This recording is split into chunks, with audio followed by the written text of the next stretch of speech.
Financial things to do in India before moving to Germany or any other abroad country. If you are in the process of moving abroad and you want to maintain your finances really well, then this video can help you to kickstart it in a really good manner. Now let's get started.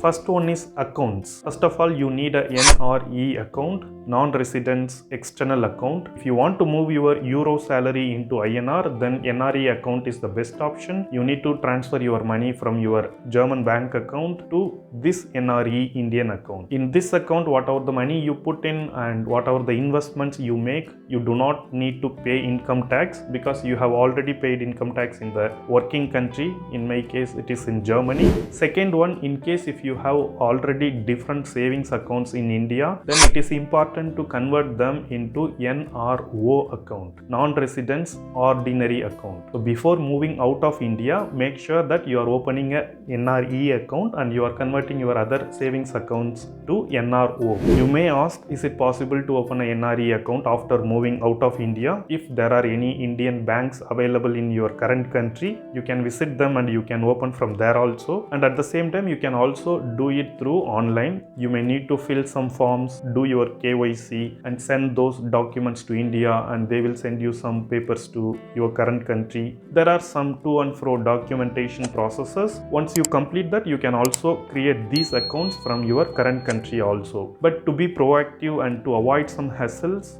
I suggest you to open these accounts when you are in India itself. Next one, you can also open a trading and demat account from India itself. In case if you plan to do stock purchasing and other kinds of trading from Germany or from any other country outside India, then you can use those accounts. In fact, after you move out of India, you also need to do a KYC with your new address in that new country. But that should be easy if you have already opened account when you are in India. Next one, I would also suggest to take an Indian credit card, that is to book your flight tickets and also to access the airport launches, because nowadays there are a lot of offers from Indian credit cards. I'm a person who do not use credit card in India, but I also took this when I moved from India to Germany. It's because in Germany with the debit cards you cannot make online payments. At least in my visibility, that's the case with most of the bank's debit cards. You might need to take a new credit card from German bank, but getting a credit card from a German bank could be confusing or can be a difficult process initially. That's why it's better to have an Indian credit card for safer side, but please make sure to activate the international usage.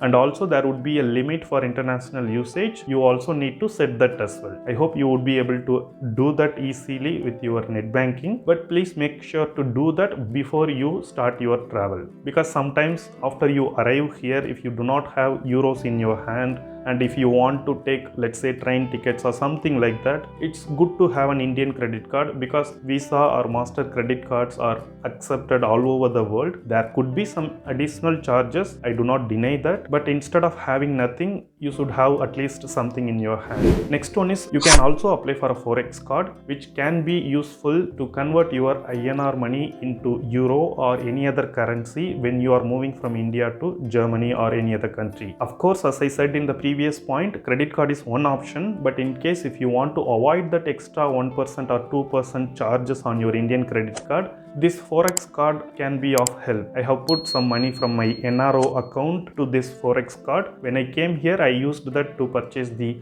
train tickets and also for some initial payments at the supermarkets and other stuff. The Forex cards also would be Visa and Master type, so that should be acceptable in many of the places here as well. Next category, investments. In case if you are interested in making investments in India for long term, then PPF is one good option. Of course, this is for conservative investors. You can learn about this PPF investment from some other finance YouTuber. They may explain better than me. You can only start this in India, but if you go out of India, you can still continue that. And another investment scheme, sukanya samriddhi yojana.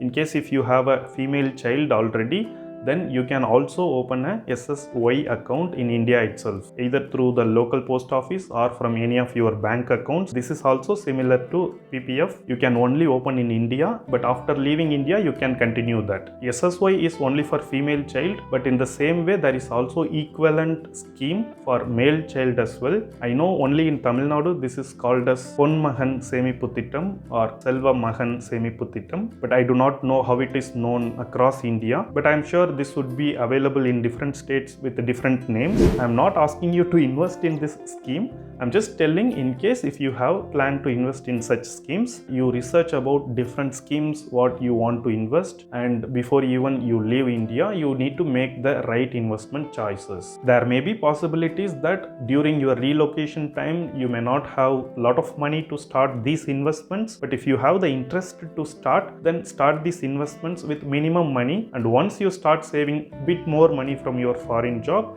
then you can increase the investment amount as well. The next category, insurances. Here I would like to cover only the term insurance. In case if you do not have a term insurance in India and if you are willing to take one, it is good to take in India itself so that the process is easy and it is hassle-free. After coming out of India also, you can take a term insurance for yourself if you are in a job. If you want to take a term insurance for your spouse who is not working currently, then it becomes nearly impossible. That's why in case if you want to take term insurance for both of you, then it is easy to take in India. That's all, my friends, in this video. I was actually skeptical to make this video because I do not have a lot of financial knowledge, but I knew that having this checklist will really help you. So that's why I want to share these as reminders only. Please don't take it as investment advice or something like that. I am not a finance person. I do not know much about it, but at the same time we need to have basic financial understanding, right? That's what I currently have. With that, I wanted to share these with you people so that you are well prepared about financial things as well before moving out of India to your newer job, to a newer country. If you see some value out of this video, then please like this video and share your thoughts in the comment section. And thank you for watching this video. I will see you in my next video.